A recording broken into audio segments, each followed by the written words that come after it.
Hi, thanks for joining us for Moments Off the Mat with USA Wrestling. My name's Mike Clayton, and today we have a special guest, creator of Changing the Game Project, John O'Sullivan. A lot of folks who know you know that you wrestled as a kid growing up in Long Island, New York, right? Yes. So there's definitely some wrestling around there. So what got you into wrestling, and what was your experience in the sport? I don't recall why I signed up the first time. I'm sure it was because I was the oldest of a couple of kids, and my dad was tired of me beating on my younger brother and said, if you're going to keep wrestling, like, go in here, right? He's an Irish Catholic from the Bronx, and said, like, okay, right, like, you should, you're going to get in a few scuffles in your life. Maybe you should learn some sort of combat sport. But he also had a friend, a guy named Bob Armstrong, who was a legendary wrestling coach back in New York, who ran this little program in our town called the Mat Rats. And so I was a mat rat for many years, and all through elementary school, doing that in the winter as part of like the many sports that I did. But every winter, I remember being in the wrestling room, and then I wrestled, into middle school, and then just decided that, it wasn't the sport for me. I also kind of was not quite hitting my growth spurt, but, I was a guy who, I think I wrestled at 98 pounds in eighth grade, and I was 170 when I graduated high school. So I knew I was going to grow, and I don't know, I liked eating, and I didn't think that trying to hold my weight down was going to work for me. But wrestling was such a great thing.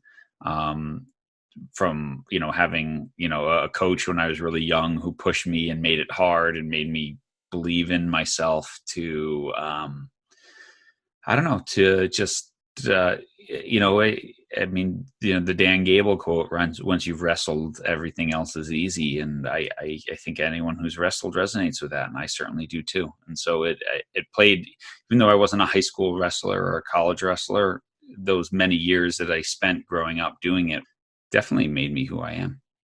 Do you feel wrestling gave you some of these characteristics that helped you excel in soccer? Because your soccer background, both as an athlete at the professional level, coach at all levels, how did wrestling play that part? And do you feel like you would have missed something if you hadn't had wrestling? Well, I think number one, when you're really young and you're in this sport sampling phase, the ability to play soccer, wrestle, I played a lot of baseball. Probably middle school, I think I started playing some golf. I played some basketball. I grew up in Long Island, so you had to pick up a lacrosse stick at some point in your life, So I think all these things, number one, you sample all these different things. It helps you find what you're really passionate about and what's a good fit. Number two, it prevents burnout, right? Like that. But then I think with wrestling, it's strength, it's balance, it's the ability to absorb contact and move with it. So all those things really, really are helpful in any sport. But certainly in soccer, yeah. I can see it being more of a direct translation to someone who's a football lineman, but certainly, all the things that you learn in wrestling are really applicable. Never mind that it just makes you tough, which is a good good characteristic as well. Soccer became kind of that focus. Where did that passion come from? What made you put the eggs in that basket as you started to narrow down those options that you were feeling as a kid? I think it felt like a fit, right? I enjoyed it a ton. I probably was exposed to some good coaching that made me say, made me want to come back and do that more. I probably did well at it enough that, you sort of feel like, oh, okay, I'm pretty good at this. It was funny because I had this typical, I'm 48, right, childhood of all my childhood friends, right? We all did all these sports together in our town. So, and then, a couple of us, I mean, my friend Brian, who you met this summer, like he went on and did wrestling in college. Right. And two of us played college soccer and another guy played college ice hockey, but we all did soccer and wrestling and basketball and baseball together. Right. And so, it's just funny. And soccer was the thing that I loved the most, and that's what I decided to pursue versus, other things. And I went to a big Catholic high school, and I got there as a freshman, and there was like 100 freshmen trying out for like 8 spots on the soccer team. And I was like, whoa. And so I was one of the guys who made it. And then I was like, I don't know that I can keep doing 3 sports at this level because these guys are good. And so at that point I stopped playing baseball, which is my other big sport, and ran track instead and did that as sort of a second sport for a while. But really in high school, I put my eggs in the soccer basket. Your new book, Every Moment Matters. Talk to us a little bit about what inspired that book, as I've just about finished reading it and I'm enamored. Everybody's got to go out and get a copy. But what brought the book about, and where was the need for that? Yeah, so since the beginning of Changing the Game project, the first book I wrote was the parent's guide, right, for raising athletes, but it was really applicable to coaches.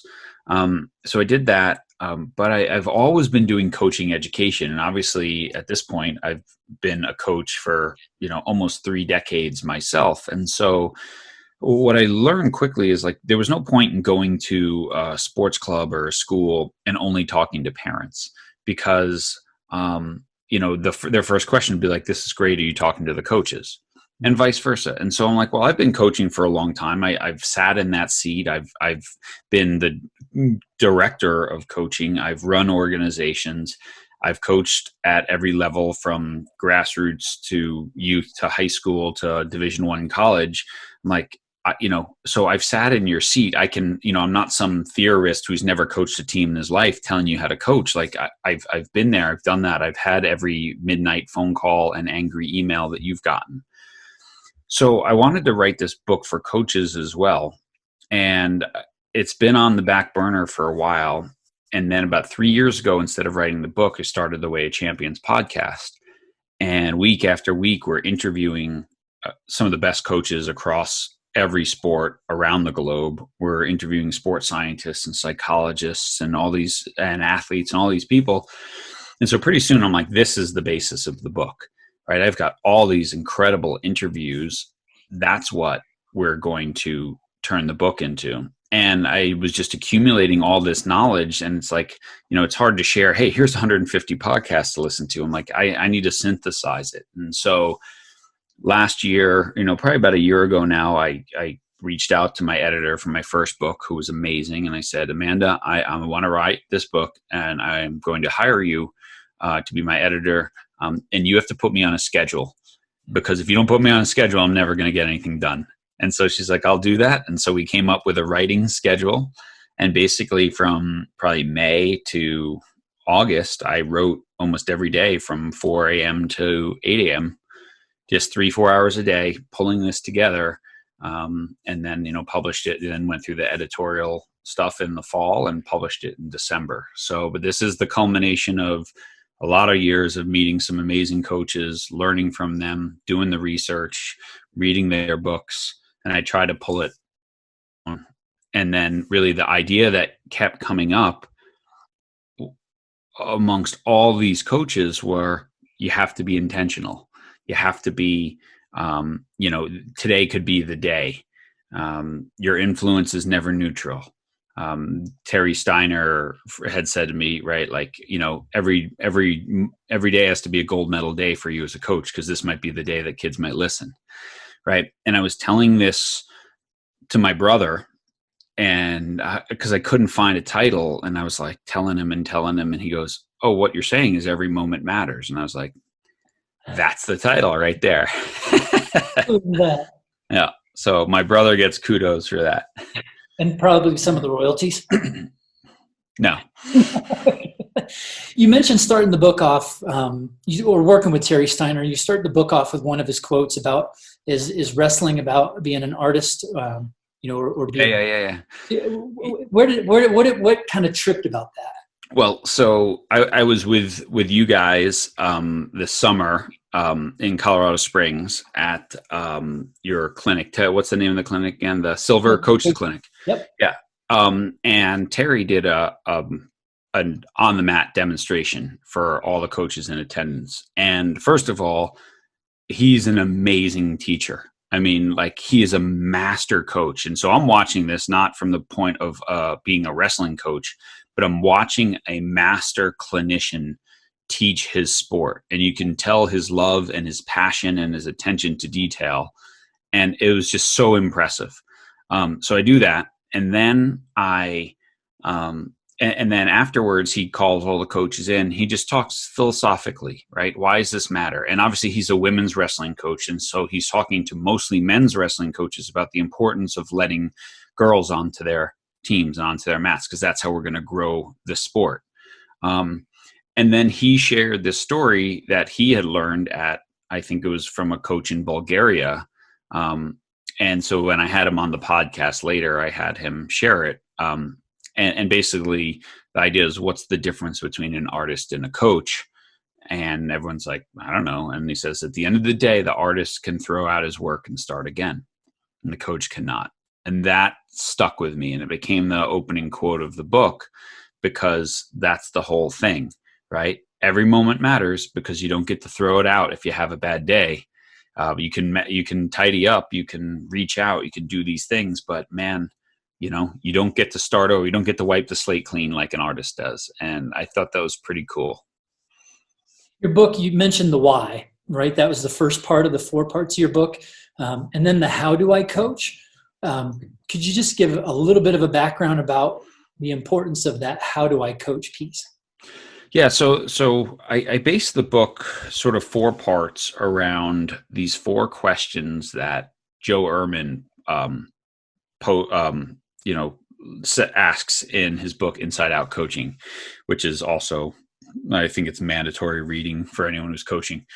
And so the 4 questions are, why do I coach? How do I coach? What does it feel like to be coached by me? And how do I define success? And so that's how I kind of broke up the book. I thought those were really important questions that we should ask. Now, this book wasn't supposed to be an X's and O's book. I think most coaches within their sport are well served. We're not struggling in the coaching profession because of a lack of practice plans or information. But I think what a lot of coaches don't understand in the how I coach side of things is that there's some really good research out there on learning and how people acquire skill and how people learn the best. And so I wanted to put in a section on the difference between coaching boys and girls or coaching your own kid, which is a whole different ball of wax, and but also on learning. So how do we not steal our athletes' opportunities to learn, and how do people learn their best? And what is the science of sticky learning, right? Which is interleaving and spacing and quizzing and all these different things. I don't think most coaches have access to that information. And so it was sort of like, here's the theory on how people will learn the best. And if we agree that the reason that they're learning is not so they know it today, but so they can deploy it in 2 weeks or 2 months, well, how does that happen? And that happens slowly.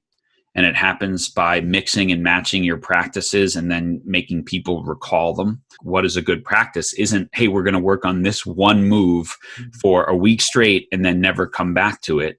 It's like, we should do this one, and then we should do something else, and we should do something else. And then we come back to this. And if they can do it, they've learned it. And if they can't, they haven't learned it yet.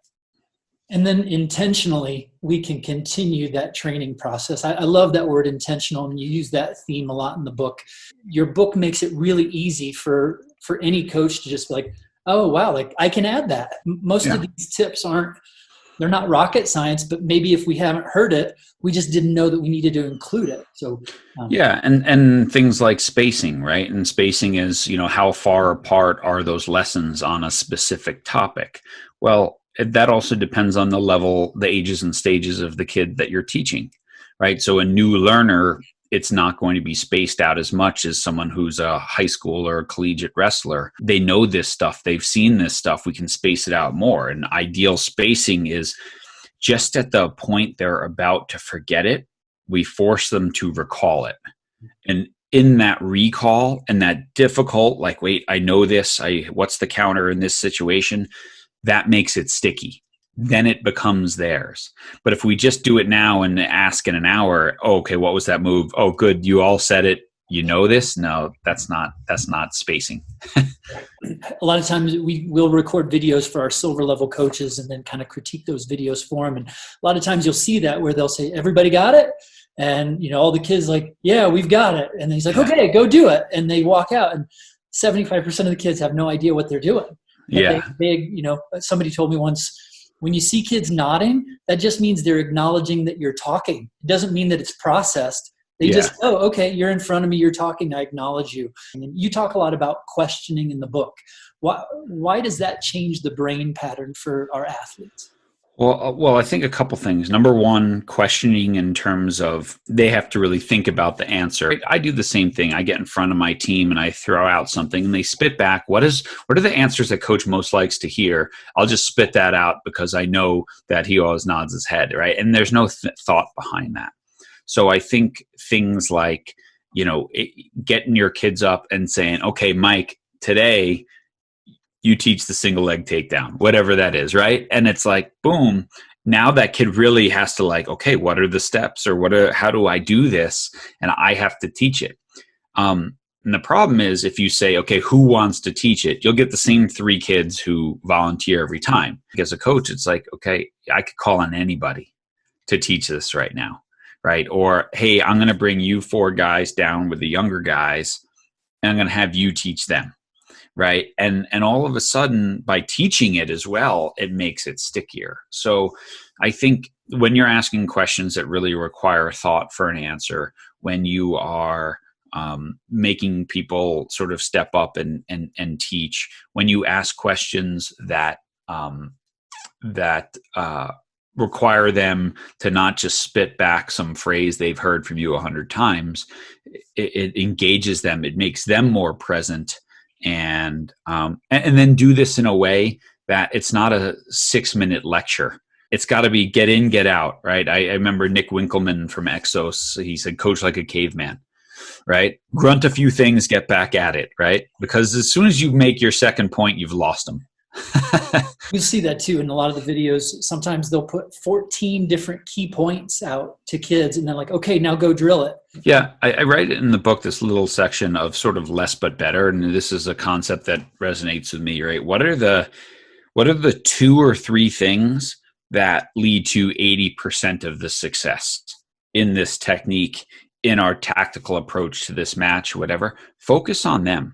Right? Because if you're really good at the 2 things that lead to 80 or 90% of your success, get good at these and then go on to 2.0 with exactly where, I'm not going to break down a wrestling move and show my lack of knowledge here. But like, I think those are the type of things that we sometimes as coaches, we get so caught up in the detail and the minutia, and we forget that until they get point A, B, and C, they can't get to point M. And so we need to give them A, B, and C and make them really good at that. And I think in practices, this is as well, right? What's these stable of things that if we're really good at, they're going to drive our success. And then we can layer on something new. I see soccer coaches all the time. We got to teach these 100 different moves before we move on to this. And I'm like, you know what? I look at the best players in the world. They could do those things, but they only use one. Lionel Messi is going to drop his shoulder and run by you every time. He doesn't do anything else. He's not doing a step over. He's not doing a scissor. He's not doing all this other stuff. He's just going to drop his shoulder and go. And he's going to beat you because he's really damn good at that one.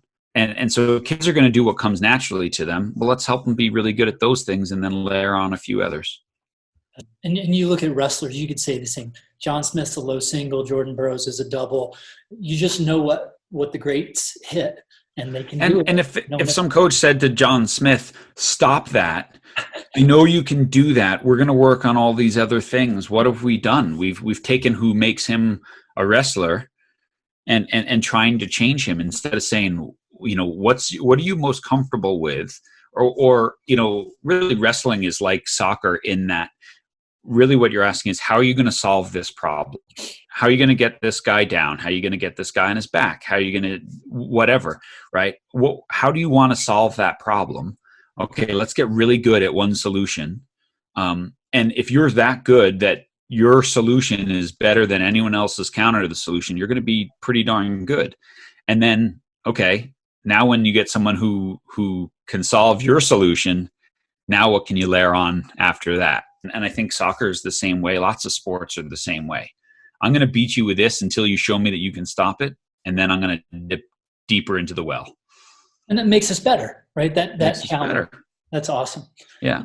Your third section of the book, it talks more about what it feels like to be coached by me, right? The me who's reading the book. Why is it so important that we get that feedback on how that feels, if we're talking recruitment, retention, or even elite performance?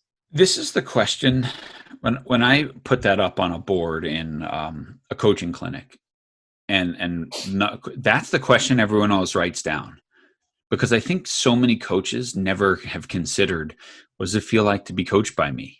If we think long and hard about, what does it feel like when you show up at my practice? What does it feel like in my gym? What does it feel like when you're wrestling a match on my team?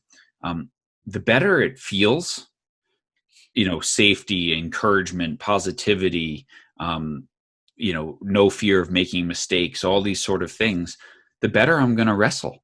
And so I think as coaches, we're often very intentional about the technical preparation, the tactical preparation, the physical preparation, but we don't prepare enough or aren't intentional enough about, what does it feel like when someone shows up here every day, and do they want to come back?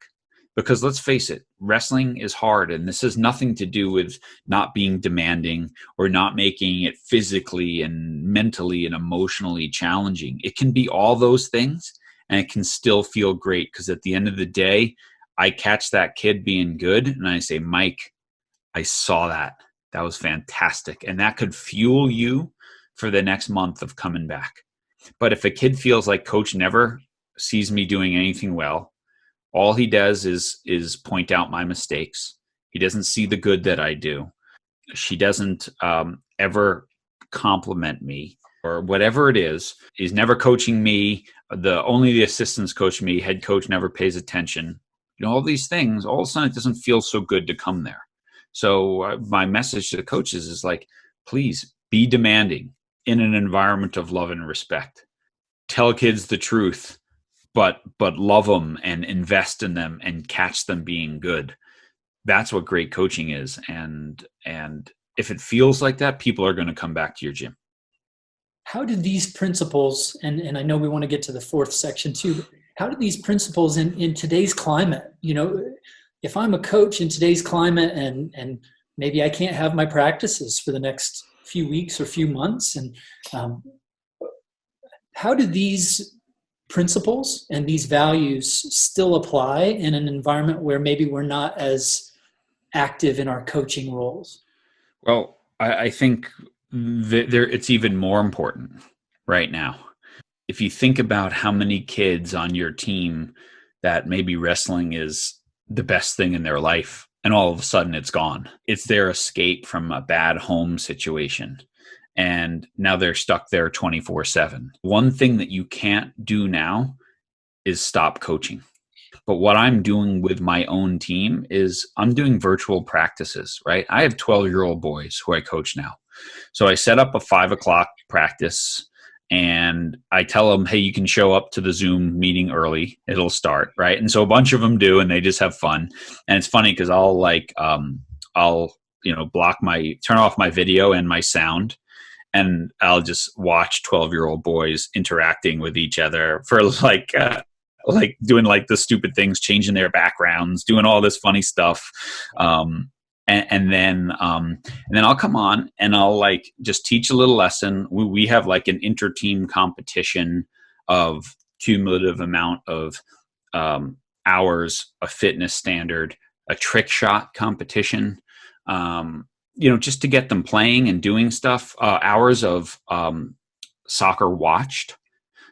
So because I think, we lack tactical understanding. Well, watch games right now. You have a great chance to watch games. And I would think in wrestling, like watch some great matches, learn from the best of the best. And so we have this competition amongst our team. So we'll talk about that little competition.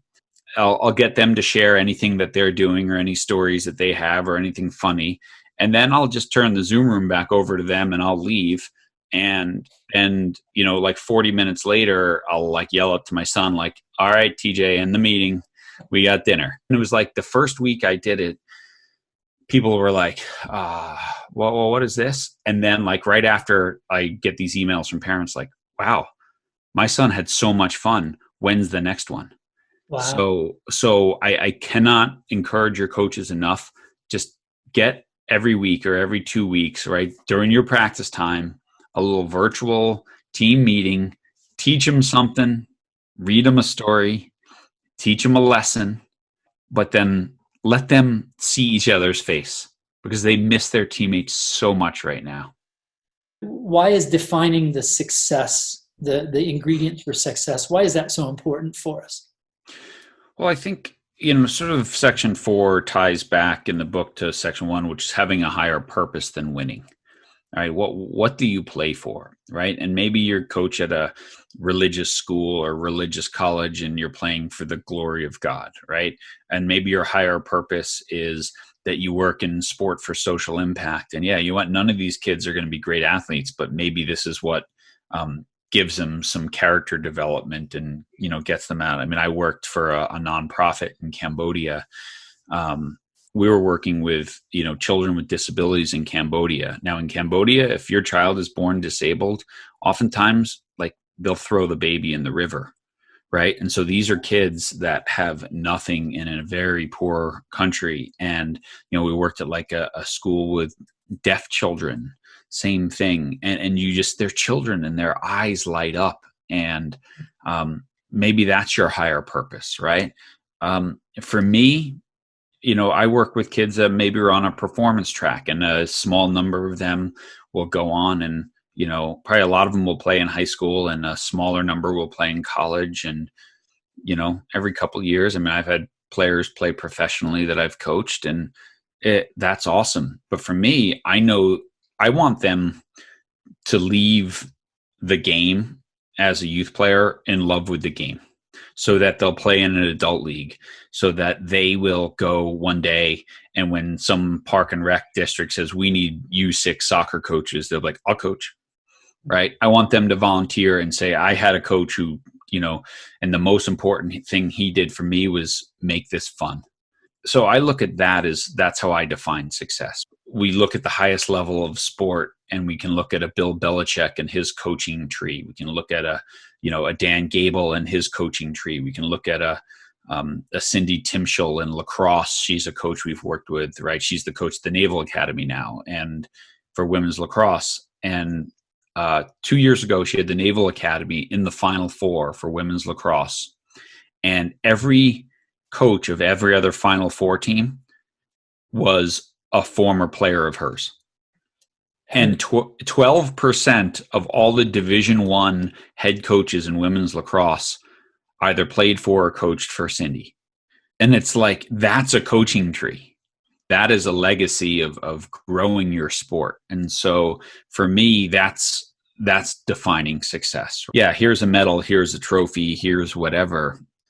Those things are really short-lived. It's that feeling of building a great team. It's that connection with players after. This is why I do it, What do you say to the people that say sport really is only about winning and that's their primary focus? Because we don't want to take feelings away from people and say they're wrong. but we also know that the impact that it has on our kids when that's our only focus. So how do we help those folks just kind of come a little bit closer to that center?